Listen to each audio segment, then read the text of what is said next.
brought to you by V-Guard. તો આ તરફ સુરતમાં ટ્રાફિકને લઈને પોલીસ એક્શન મોડમાં જોવા મળી છે। સુરત શહેરના અલગ અલગ વિસ્તારોમાં ટ્રાફિકને લઈને કામગીરી હાથ ધરવામાં આવી છે। શહેરના અનેક સ્થળ પર ટ્રાફિક હળવો કરવાની કામગીરી શરૂ કરાઈ। પોલીસે મેટ્રો પ્રોજેક્ટ એજન્સી સાથે મુલાકાત કરી છે।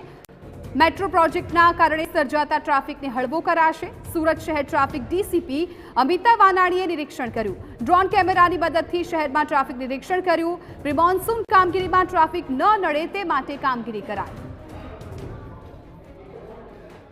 જે ટ્રાફિકની સમસ્યા વધારે રહેલ છે તેવા સિટીના સેન્ટર વિસ્તારમાં એટલે કે અઠવા ગેટથી લઈ અને કમેલા દરવાજા સુધી જ્યાં પણ મેટ્રોની કામગીરી ચાલી રહી છે ત્યાં રૂટનું નિરીક્ષણ હાલ કરવામાં આવી રહ્યું છે।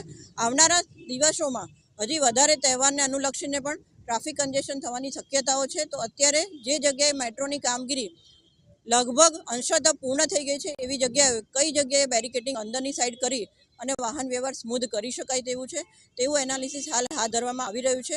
વિશેષમાં આજે 16:00 વાગે જેસીપી સાહેબના અધ્યક્ષસ્થાન નીચે એક સમગ્ર મેટ્રોની ટીમ અને સુરત શહેરના તમામ ટ્રાફિકના અધિકારીઓની પણ મિટિંગ કરવામાં આવેલી છે અને આ તમામ મિટિંગનો મુખ્ય હેતુ એ લોકોને ટ્રાફિકની સમસ્યામાંથી ક્યાંક ને ક્યાંક ઓછા સમય ઊભા રહેવું પડે અને મેટ્રોની કામગીરીના લીધે કયા બેરિકેડિંગ અંદરની સાઈડ ખસેડી શકાય તેવો મુખ્ય હેતુ છે।